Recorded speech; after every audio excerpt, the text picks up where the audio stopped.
Hello అండి, welcome to my channel మన నెల్లూరు రుచులు. ఈ వీడియోలో నేను చార్ధామ్ యాత్రలో మొట్టమొదట చూడాల్సిన క్షేత్రమైన పూరీ క్షేత్రం గురించి మీకైతే చూపిస్తాను. మేము రీసెంట్గా పూరీని అయితే విజిట్ చేశాము. అక్కడ ఎలా ఉంటుంది, అసలుకి కృష్ణుడు ఎందుకు ఆ రూపంలో ఉన్నారు ఏంటి, అవైతే కొంచెం చెప్పడానికి మీకు ట్రై చేస్తాను. ఇంకా మనం అక్కడికి వెళ్ళే ముందు తీసుకోవాల్సిన జాగ్రత్తలు ఏంటి, మనం అక్కడ వెళ్తే ఎక్కడ ఉండాలి ఏంటి, అవన్నీ కూడా మీకు కొంచెం ఈ వీడియోలో అయితే ఖచ్చితంగా తెలియజేస్తాను. ఈ వీడియోను అయితే ఎండింగ్ వరకు అయితే చూడండి. మేమైతే నెల్లూరు నుండి పూరీ బిలాస్పూర్ ఎక్స్ప్రెస్, తిరుపతి పూరీ ఎక్స్ప్రెస్ ఉంటుంది కదా, సో దాన్ని అయితే బుక్ చేసుకున్నాము. అది వచ్చేసి ఆఫ్టర్నూన్ 12:50కి అలా నెల్లూరుకి వచ్చింది. మీరు ఎవరైనా ఇలా లాంగ్ జర్నీస్ ప్లాన్ చేసుకున్నట్లయితే 1 month 2 months బిఫోర్ అయినా ఖచ్చితంగా రిజర్వేషన్ అయితే కన్ఫర్మ్ అయిన తర్వాత మాత్రమే మీరైతే ట్రైన్ ఎక్కండి. కన్ఫర్మ్ అవ్వలేదు, వెయిటింగ్ లిస్ట్లో ఉంది అంటే మాత్రం అస్సలకి ట్రావెల్ అయితే మీరు కంప్లీట్గా క్యాన్సిల్ చేసుకోవడమే బెస్ట్ అని చెప్తాను. మేమైతే చాలా కష్టపడి వెళ్ళాము, మాకు అస్సలకి సీట్స్ దొరకలేదు, మాకు వెయిటింగ్ లిస్ట్ ఉంది. సో ఎలాగోలా కన్ఫర్మ్ అవుతుందిలే అనుకొని ట్రావెల్ అయితే స్టార్ట్ చేశాము. కానీ అయితే చాలా ఇబ్బందులు పడ్డాము. లాస్ట్కి అయితే పూరీ అయితే చేరుకున్నాం. ఇది పూరీ రైల్వే స్టేషన్. మనకి ఇక్కడ దిగిన వెంటనే వాళ్ళే మనకు చాలామంది తెలుగులో కూడా మాట్లాడుతూ ఉంటారు, వాళ్ళే వస్తారు. ఆటోలన్నీ ఇలా బ్లాక్ కలర్లో ఉంటాయి. కొన్ని ఆటోస్ వచ్చేసి ఇలా ఓపెన్గా ఉంటాయి, ఇవి చాలా ఎక్కువగా ఉంటాయి. ఇవి మనకి ఏంటంటే పర్సన్కి 20 రూపీస్ 30 రూపీస్ అలా ఛార్జ్ చేస్తారు. మనము ఇలాంటి ఆటోస్ కూడా మనం రీజనబుల్గానే ఉన్నాయి ప్రైజెస్ అన్నీ, మరీ ఎక్కువ లేవు. మేమేంటంటే ఇక్కడ మెయిన్గా పూరీలో బీచ్ రోడ్ అనేసి ఉంటుంది, అక్కడ మాత్రమే హోటల్స్ తీసుకుంటే బాగుంటుంది. ఎందుకంటే మన బీచ్ వ్యూ చూసేదానికి చాలా బాగుంటుంది. రైల్వే స్టేషన్ నుంచి దగ్గరే, కరెక్ట్గా ఒక 10 minutesలో వెళ్ళిపోవచ్చు. హోటల్స్ కూడా చాలా నీట్గానే ఉన్నాయి. సో మేము అక్కడైతే హోటల్ తీసుకున్నాము. రైల్వే స్టేషన్ నుంచి ఇక్కడికి ఒక 150 ఛార్జ్ చేశారు. నీట్గా హోటల్ అని చాలా నీట్గా క్లీన్గానే ఉంది. మీరు ఫస్ట్ చూసుకొని ఎలా ఉంది చూసుకొని మీరు తీసుకోవచ్చు. ఇది వచ్చేసి హోటల్ ఏంజల్. మీకు రూమ్ కూడా చూపిస్తాను ఎలా ఉంది రూమ్ లోపల అనేసి, చాలా నీట్గానే ఉంది. సో మనం పూరీకి వచ్చే ముందు తీసుకోవాల్సిన first and main important point ఏంటంటే, ఫస్ట్ మనకి ట్రైన్ రిజర్వేషన్ ఉందా లేదా చూసుకోండి. తర్వాత మనము ఇక్కడ చూడాల్సిన ప్లేసెస్ ఏంటి అని మనం ముందుగా అనుకుంటేనే మనం ప్లాన్ చేసుకోవడానికి బాగుంటుంది. లేదంటే అప్పటికప్పుడుకి వచ్చామంటే మనం మేనేజ్ చేసుకోలేము. సో ఇదైతే మేము తీసుకున్న రూము పర్వాలేదు, బాగుంది. 2 carts వచ్చేసాయి, అంటే డబల్ కార్డ్స్ 2 carts. మాకు రూమ్లో నుంచి మేమేంటంటే సీ వ్యూ రూమ్ అడిగాము. సో రూమ్ లోపల నుంచి మనకు బీచ్ వ్యూ కనిపించేలాగా, సో ఇక్కడ ఒక విండో ఉంది కదా, సో ఆ విండో దగ్గర నుంచి మనకి బీచ్ అయితే కనిపిస్తుంది మార్నింగ్ నైట్. సో కొంచెం ఆ వ్యూ చూసేదానికి బాగుంటుందని ఇంకా కొంచెం దగ్గర రూమ్స్ కూడా ఉన్నాయి. మాకైతే ఈ రూమ్ దొరికింది. సో బాగానే ఉంది, ఛార్జెస్ కూడా కొంచెం తక్కువ, రీజనబుల్గా ఉంది. సో మేము రూమ్కి వెళ్ళేసి ఇంకా ఫ్రెష్ అయిపోయి తర్వాత టెంపుల్ దర్శనానికి అయితే ఇంకా స్టార్ట్ అయిపోయాము. అక్కడ రూమ్ దగ్గర నుంచి కొంచెం వాకబుల్ డిస్టెన్స్, ఒక 5 minutes బయటకు వచ్చేసామంటే ఇట్లా ఆటో స్టాండ్ అంతా, ఈ రోడ్ అంతా బీచ్ రోడ్, అన్ని షాపింగ్స్ అన్నీ ఉంటాయి. నైట్ టైం అయితే ఇంకా చాలా బాగుంటుంది. సో ఆ ఆటో వాళ్ళు కూడా జస్ట్ 50 రూపీస్ 100 రూపీస్ అలా ఛార్జ్ చేస్తారు అంతేను. చూడండి రోడ్డుకి మీరు 2 sides చూస్తే అన్ని షాప్సే ఉంటాయి. హోటల్స్, మనకు ఫుడ్ కానీ, టూర్స్ అండ్ ట్రావెల్స్ వాళ్ళ గైడ్స్ కానీ అవన్నీ ఉంటాయి. కానీ ఈ రోడ్ అంతా నైట్ ఇంకా చాలా బాగుంటుంది. సో అక్కడ హోటల్ ఆ బీచ్ రోడ్ దగ్గర నుంచి టెంపుల్కి చాలా తక్కువ సేపేను. సో అంటే మేము వెళ్ళిన బీచ్ రోడ్ దగ్గర నుంచి ఆటోలు అయితే ఇక్కడ ఆపేస్తున్నారు. ఇక్కడ నుంచి లోపలికి ఆటోలు వెళ్ళట్లేదు, ఇక్కడ నుంచి నడుచుకొని వెళ్ళాల్సి ఉంటుంది. సో ఇక్కడ నుంచి జస్ట్ ఒక 5 minutes అంటే ఈ రోడ్ ఎండింగ్ వరకు నడుచుకొని వెళ్తామంటే అక్కడ టెంపుల్ వచ్చేస్తుందని చెప్పి ఇక్కడ ఆపారు. ఇది కూడా ఒక టెంపులేను, అక్కడ కూడా జగన్నాథ చిన్న విగ్రహాలే ఉన్నాయి, చిన్న టెంపులేను. సో ఈ రోడ్ అంతా లాస్ట్ వరకు నడుచుకొని వెళ్ళాలి. ఇది చూస్తే చాలా ఓల్డ్ రోడ్డు, హౌసెస్ అన్నీ చూస్తే కూడా చాలా ఓల్డ్ ఏన్షియంట్ హౌసెస్లా ఉన్నాయి. సో ఫైనల్గా అయితే టెంపుల్ ఉన్న రోడ్డుకి అయితే వచ్చేసాం. ఈ రోడ్ చూసారా చాలా వైడ్గా ఉంది మనకు, ఎందుకంటే రథయాత్ర జరిగేటప్పుడు అంత పెద్ద రథాలు రావాలి కదా, సో దానివల్ల ఏమో ఇంత వైడ్ రోడ్స్ అయితే ఉన్నాయి. సో మేము వెళ్ళేసరికి అక్కడ ఈవినింగ్ 5:30 అలా అయింది. సో ఇంకా దర్శనానికి వెళ్దాం అనుకున్నాము. సో రోడ్ అయితే చాలా బాగుంది, ఇక్కడ నుంచి ఇంకా టెంపుల్ కనిపిస్తుంది మనకు. అక్కడికి వెళ్ళిపోయి టెంపుల్ లోపలికి వెళ్ళిపోవడం. ఈ రోడ్డుకి ఇటువైపు అటువైపు కూడా షాపింగ్స్ అన్నీ ఎక్కువ ఉన్నాయి. అంటే ఇక్కడ హ్యాండ్లూమ్స్ ఎక్కువ, ఒడిస్సా హ్యాండ్లూమ్స్ అంటే క్లాతింగ్స్ అన్నీ చేనేతవే ఉన్నట్టున్నాయి బాగా. అవే షాప్స్ ఎక్కువ ఉన్నాయి, బ్యాగ్ షాప్స్ ఏవైనా కూడా వాళ్ళు చేనేతవి ఎక్కువ ఉన్నాయి. అది నాకు చాలా బాగా నచ్చింది. ఇక్కడ ప్రైజెస్ కూడా చాలా తక్కువ. మన సౌత్ ఇండియాలో ఏదైనా ప్లేసెస్కి వెళ్ళామంటే ప్రైజెస్ ఎక్కువ ఉంటాయి కదా, అలా కాదు. మినిమం చాలా 100, 120 అంతే ఏది తీసుకున్నా చాలా తక్కువ ఉన్నాయి. అదైతే నాకు చాలా బాగా నచ్చింది. ఎక్కువ ప్రైజెస్ అయితే అస్సలు లేవు, చాలా రీజనబుల్గా ఉన్నాయి. ఏదైనా ప్రైస్ తక్కువేను, అదైతే చాలా బాగుంది. ఇంకొకటి కూడా అంటే చెప్పాను కదా, అన్నీ ఇట్లా హ్యాండ్మేడే ఉన్నాయి. సో మేము వెళ్ళినప్పుడు చందన్ యాత్ర అని ఒకటి జరుగుతూ ఉంది. ఆ చందన్ యాత్ర ఏంటంటే ఇలాగా విగ్రహాలని, అంటే ఉత్సవ విగ్రహాలను తీసుకెళ్ళి ఇలాగా అక్కడ ఒక నదిలాగా ఉంటుంది, అక్కడ ఆ వాటర్ మీద ఊరేగింపు జరుగుతుందంట. సో అది ఆ చందన్ యాత్ర జరుగుతుంది మేము వెళ్ళినప్పుడు. సో ఊరేగింపు అంతా ఇదంతా వెళ్తూ ఉంది, అది కూడా మేము చూడగలిగాము. ఈవినింగ్ అప్పుడు వెళ్తున్నారు. సో ఇక్కడ నుంచి లోపలికి వెళ్ళి ఇంకా దర్శనానికి వెళ్ళాలి. సో ఇక్కడ స్పెషాలిటీ ఏంటంటే అసలు పూరి అంటేనే మనకు మొత్తం స్పెషాలిటీస్ అనే చెప్పాలి, ఒకటి కాదు, ప్రతి ఒక్కటి ఇక్కడ ప్రత్యేకమే, ఏది తీసుకున్నా ప్రత్యేకమే. సో అలా ఆ ప్రత్యేకాలు అంటే ఏవేమి నేను ఒక్కొక్కటిగా చెప్తాను. సో ఇక్కడ ఇదైతే చందన్ యాత్ర కదా, సో అందరూ వెళ్తూ ఉన్నారు.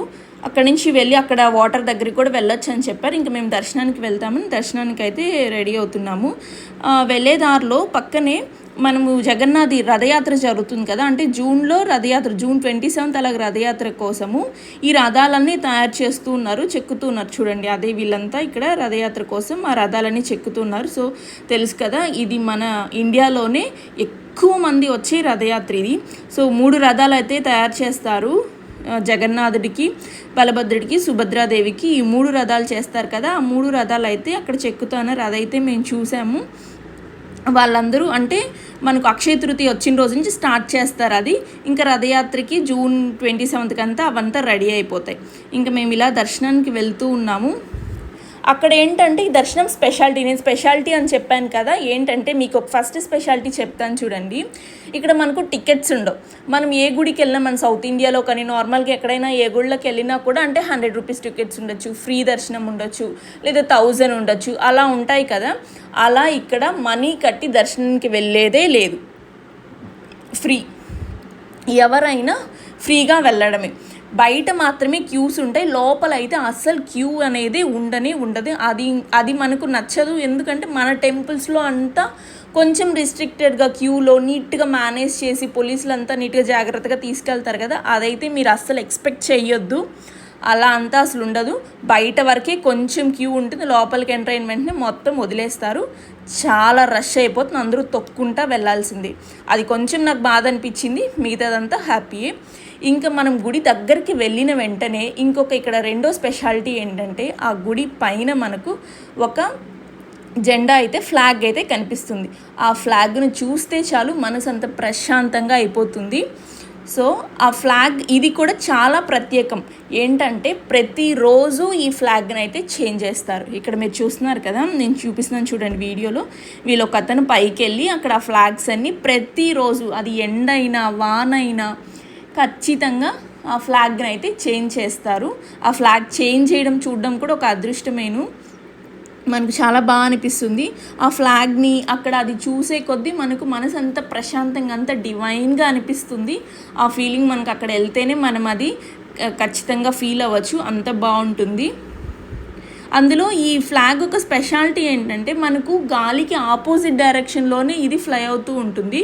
మీరు ఎప్పుడైనా గమనించిన, ఇది గాలికి ఆపోజిట్లో మాత్రమే ఇది ఫ్లై అవుతుంది. అదే దీని యొక్క స్పెషాలిటీ. ఇంకా ఇక్కడ చూడండి, ఒక అతను అక్కడ పైకి వెళ్ళి అంతకుముందు ఉన్నదాన్ని అంటే ఈవినింగ్ 5:30 లేదంటే 5:50 ఆ టైంలో ఇది చేంజ్ చేస్తారు. మళ్ళీ నెక్స్ట్ డే కూడా చేంజ్ చేస్తారు. ఈ మధ్యలో ఏదన్నా ఊడిపోయినా కూడా అలా కూడా చేంజ్ చేస్తూ ఉంటారు. సో ఉన్న పాత ఫ్లాగ్ని తీసేసి వేరే ఫ్లాగ్ పెడుతూ ఉన్నాడు అతను. సో ఇది చాలా స్పెషల్ అసలుకి. ఇదే ఫస్ట్ స్పెషాలిటీ పూరి జగన్నాథ్లో మనం చూడాల్సిందంటే టెంపుల్ బయటనే మనం ఇది చూస్తే మనకు అంత బాగా అనిపిస్తుంది. ఇదొక మెయిన్ స్పెషాలిటీ. తర్వాత ఇంకా చాలా ఉన్నాయి ఈ గుడి దగ్గర. మనం గుడి లోపలికి వెళ్ళి, నేను చెప్పాను కదా అక్కడ క్యూ అనేది ఉండదు. ఎందుకంటే ఆ గుడి కట్టించిన రాజు దేవుణ్ణి కోరాడంట. అంటే ఇక్కడ ఎవరు ఏ తారతమ్యాలు లేకుండా అందరూ నీ దగ్గరికి వచ్చేసేయాలి, అంటే ఇట్లా టికెట్స్ పెట్టుకొని క్యూస్ పెట్టుకొని అలా ఉండకూడదు, అందరూ నీ దగ్గరకు వచ్చేయాలని చెప్పేసి అలా ఉంటుంది. లోపల అక్కడ సింహద్వారం దాటిన వెంటనే ఇంక మొత్తం వదిలేస్తారు, అందరూ వెళ్ళిపోవడమే లోపలికి, తొక్కుంటా వెళ్ళిపోతారు. అసలుకి పిల్లల్ని అయితే మ్యాక్సిమం నేనైతే అవాయిడ్ చేయమని చెప్తాను. చాలా కష్టం పిల్లలతో మేనేజ్ చేయడం అంటే, ఎందుకంటే వాళ్ళు అసలు చాలా నలిగిపోతారు, భయం వేసిపోతుంది ఎట్లా మేనేజ్ చేయగలమా అనేసి అలా ఉంటుంది. అదొక్కటి తప్పిస్తే మిగతాదంతా చాలా బాగుంది. ఇక్కడ మనకు చాలా ప్రశాంతంగా అనిపిస్తుంది. అంటే ఈ ఆర్కిటెక్చర్, ఈ కట్టడం అవన్నీ చూస్తే చాలా బాగుంటుంది ఇది మొత్తము. తరువాత ఇక్కడ కృష్ణుడు మనకు ఈ రూపాల్లో ఎందుకున్నాడు, నేను ఫస్ట్లో మీకు ఫోటో చూపించాను కదా, నల్ల విగ్రహము, పెద్ద పెద్ద కళ్ళు అలా ఉంటాయి కదా, అంటే సుభద్ర, బలభద్రుడు, జగన్నాథ్ ముగ్గురు ఉంటారు. ఇక్కడ ఆ రూపాల్లో ఎందుకున్నాడు అనే ఒక స్టోరీ, నేను తెలుసుకున్న స్టోరీ కొంచెం అయితే చెప్పడానికి ట్రై చేస్తాను. ఇక్కడ వచ్చేసి పూర్వము ఇంద్రదిమ్యు మహారాజు అనేసి ఒక అతను ఉండేవాడు. అతను శ్రీకృష్ణుడికి చాలా పెద్ద భక్తుడు, అంటే ఎప్పుడు యాగాలు అవన్నీ చేస్తూ ఉండేవాడట. ఆ యాగాలు చేస్తూ ఉన్నా కూడా అతను ఏంటంటే దేవుణ్ణి ప్రత్యక్షంగా చూడాలి అనే ఒక కోరిక అయితే అతనికి ఎప్పుడు ఉండిపోయేది. కానీ ఎప్పుడు ఎన్ని యాగాలు చేసినా ఎలా చేసినా దేవుడు అతనికి కనిపించేవాడు కాదంట. సో ఒకసారి కల్లో వచ్చి దేవుడు కనిపించి ఏం చెప్పాడంటే, నీలాచలము నీలమాధవుడు అనే మాట, 2 మాటలు చెప్పేసి మాయమైపోయాడంట. సో అతను ఇదేంటిది, దేవుడిని నేను చూడాలనుకుంటే నీలాచలము నీలమాధవుడు అనేది అసలు ఎక్కడుంది కనుక్కోండి అనేసి పంపించిన వాళ్ళల్లో అందరూ తిరిగి వచ్చేసారు, మాకు ఎక్కడ దొరకలేదని. కానీ తన మంత్రి విద్యాపతి అనే ఒక అతను మాత్రం ఒక అడవి దగ్గరికి వెళ్ళి ఇక్కడ ఉంటాడేమో అనేసి అడవి దగ్గరంతా వెతుకుతూ ఉంటే అతనికి ఎందుకో అనిపించింది ఇక్కడ ఉండొచ్చు ఏమో అని అనిపించింది. సో అక్కడికి వెళ్తూ ఉండగా అక్కడ ఒక అమ్మాయి కనిపిస్తుంది. సో ఆ అమ్మాయి సహాయంతో మనం ఏదైనా తెలుసుకోవచ్చు అనేసి వాళ్ళ దగ్గరికి వెళ్ళి ఇంకా ఆ అమ్మాయిని పెళ్లి చేసుకుంటే వాళ్ళ నాన్న వచ్చేసి విశ్వవసు. సో అంటే అక్కడ వాళ్ళందరూ ఒక శబరి జాతికి చెందిన వాళ్ళు అనమాట, అంటే ఒక కోయ వాళ్ళు. సో ఆ ట్రైబల్స్ అనమాట ఫుల్గా. ఆ కోయ వాళ్ళందరికీ రాజు అనమాట అతడు, విశ్వవసు అనే అతను రాజు. సో అతనికి తెలుసుంటుంది అనేసి అనుకొని వాళ్ళ కూతుర్ని వివాహం చేసుకున్న తర్వాత వాళ్ళ కూతుర్ని అడుగుతాడు, ఇలాగా నేను మీ దేవుణ్ణి చూడాలనుకుంటున్నాను ఇలాగా అంటే, సరే అనేసి ఇంకా అల్లుడు కోరుకుంది కాబట్టి అతను విశ్వావసు తీసుకెళ్ళడం ఎలా తీసుకెళ్తాడు, కళ్ళకు గంతలు కట్టేసి అక్కడ అడవుల్లో ఉంటాడు, అక్కడికి తీసుకెళ్తాడు అనమాట. ఇంకా కళ్ళకు గంతలు కట్టేశాడు కదా అని ఇతను విద్యాపతి ఏం చేశాడు, నడుముకి ఆవాలు ఉంటాయి కదా, ఆవాలు మూట కట్టుకొని తీసుకెళ్తాడు. వెళ్ళేటప్పుడంతా ఆవాలు ఒక్కొక్కటిగా పడిపోతూ ఉంటాయి. సో అక్కడికి వెళ్ళి దేవుని నిజంగా అక్కడ దేవుడు ఉంటాడు, చూసి దర్శనం అయితే చేసుకుంటాడు. అలా విద్యాపతి దేవుని దర్శించుకున్న తర్వాత తిరిగి రాజు దగ్గరకు వచ్చి, ఇంద్రద్యుమ్న మహారాజు దగ్గరకు వచ్చి, ఇలాగ నేను దేవుడిని చూశాను, ఇలా ఒక ప్రదేశంలో నీలాచలంలో ఉన్నాడు దేవుడు, స్వయంగా వెలిసి ఉన్నాడు, వాళ్ళు నాకు చూపించారు అని చెప్పేసి మళ్ళీ రాజుని, తను ఆవాలన్నీ వేశాడు కదా వర్షాకాలంలో, ఆవాల చెట్లన్నీ మొలకెత్తుతాయి, ఆ దారిని పట్టుకొని వెళ్ళి ఇంద్రద్యుమ్న మహారాజుకి దేవుడిని చూపిద్దామని చెప్పి వెళ్తారు. వాళ్ళ పరివారం అంతా తీసుకొని ఆ ఇంద్రద్యుమ్న మహారాజు వెళ్తాడు. అక్కడికి వెళ్ళేసరికి దేవుడు మాయమైపోతాడు. సో దేవుడు ఏంటి, నేను వెళ్ళేసరికి మాయమైపోయాడని మళ్ళీ తన నిద్రాహారం మానేసి మళ్ళీ ఇలా ఆలోచిస్తూ ఉంటాడు. అప్పుడు దేవుడు మళ్ళీ ప్రత్యక్షమయ్యి, నీకు ఇక్కడ నదిలో నీకు ఒక కొయ్యి కొట్టుకొని వస్తుంది, ఆ కొయ్యని తీసుకొని నా రూపాలు అందులో చెక్కిచ్చు, సో నేను ఇక్కడ ఉంటాను అనేసి చెప్తాడు. సో అలాగే ఒక వేప కొమ్మ అయితే వాటర్లో కొట్టుకొని వస్తుంది, అది తీసుకొని వచ్చి ఆలోచిస్తాడు, ఇప్పుడు దేవుడు రూపాలు నేను ఎలా చెక్కించాలి, ఏ రూపంలో నేను చెక్కించాలి అని ఆలోచిస్తూ ఉండగా, అంటే ఇంద్రద్యుమ్న మహారాజు భార్య గుండీచ వాళ్ళిద్దరూ ఆలోచిస్తూ ఏ రూపంలో చెక్కించాలి అనుకుంటూ ఉంటే స్వయాన విశ్వకర్మే దిగొస్తాడు. విశ్వకర్మ అంటే దేవుడు. విశ్వకర్మ దిగొచ్చి, నేను చెక్కుతాను, నన్ను 21 రోజు వరకు నన్ను డిస్టర్బ్ చేయకుండా నన్ను ఒక రూమ్లో పెట్టండి, నేను చెక్కుతాను అనేసి చెప్తాడు. సో ఇంకా వాళ్ళందరూ ఆలోచించి సరే అతన్ని ఒక రూమ్లో పెట్టి దేవుడు విగ్రహాలు చెక్కుతూ ఉన్నాడు అనుకుంటారు. సో 20 రోజు ఏమవుతుందంటే ఈ గుండీచా మాత వచ్చేసి, ఏంటి ఈ ముసలాయన వెళ్ళాడు, లోపలికి వెళ్ళాడు, కనీసం టక్ టక్ అనే సౌండ్ కూడా రావట్లేదు, అసలు చెక్కుతున్నాడా, ఈ అన్నము తిండి ఏం లేక చనిపోయాడా ఏంటి అని చెప్పేసి ఆ ఇంద్రద్యుమ్న మహారాజుని ఫోర్స్ చేస్తున్నాడు, మనం డోర్లు ఓపెన్ చేసి చూద్దాము, ఇతను అసలు చెక్కుతున్నాడా, అసలు లోపల ఏం చేస్తున్నాడు, రూమ్ డోర్ ఓపెన్ చేసి చూస్తామని చెప్పి ఓపెన్ చేసి చూసేసరికి అక్కడ అతను మాయమైపోతాడు.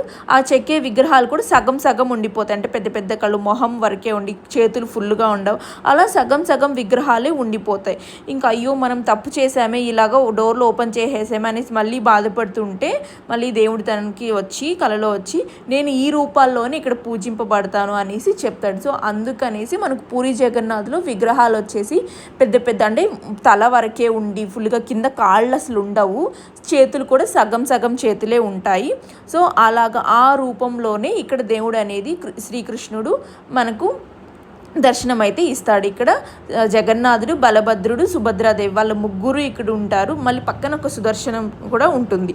సో ఈ రూపంలోనే మనకైతే ఇక్కడ దేవుడైతే దర్శనం ఇచ్చేస్తాడు. ఇది ఇక్కడ ప్రత్యేకత. ఇంకొక ప్రత్యేకత ఏంటంటే ఇక్కడ అంత భక్తితో, అంటే గుడి కట్టించాడు కదా ఇంద్రద్యుమ్న మహారాజు. సో శ్రీకృష్ణుడు అడుగుతాడు అనమాట, నీకు ఏదైనా కోరిక ఉంటే కోరుకో అంటే అతను ఏమంటాడంటే నాకు 3 కోరికలు ఉన్నాయని చెప్పేసి, ఫస్ట్ది నువ్వు ఎప్పుడు నీ చెయ్యి ఎప్పుడు తడిగానే ఉండాలి అంటాడు, అంటే ప్రసాదాలు ఎప్పుడూ నువ్వు తింటూనే ఉండాలి అనేసి చెప్తాడంట. అందుకని అక్కడ చాలా రకాల ప్రసాదాలు, 56 రకాల ప్రసాదాలు దేవుడికైతే పెడుతూనే ఉంటారు. అవి తీసుకొని వచ్చి బయట పెడతారు, అవైతే ఫ్రీగా ఇవ్వరు, మనమైతే కొనుక్కొని తినాల్సిందే ఆ ప్రసాదాలు. మళ్ళీ ఇంకొకటి వచ్చేసి నువ్వు ఎప్పుడు దర్శనం ఇస్తూనే ఉండాలి, అంటే అందుకని అక్కడ చాలా కొంచెం సేపు మాత్రమే గుడి అనేది క్లోజ్ చేస్తారు. 2 అప్పుడేమో ఒక 10 మినిట్స్ 15 మినిట్స్ క్లోజ్ చేసి మళ్ళీ ఓపెన్ చేస్తారు. నిత్యం దర్శనం జరుగుతూనే ఉంటుంది అక్కడ. మళ్ళీ 3వ కోరిక ఏంటంటే ఇక్కడ ఎవ్వరు, అంటే తారతమ్యం లేకుండా ప్రతి ఒక్కరూ దర్శనం చేసుకోవాల్సిందేను.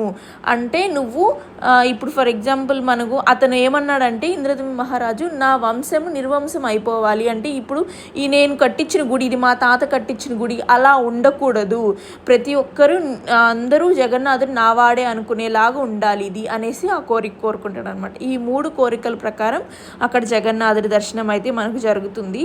ఆ వంటశాల అయితే మనం చూడలేము, కానీ లోపల చాలా రకాల వంటలు అయితే ఎప్పుడు జరుగుతూనే ఉంటాయి.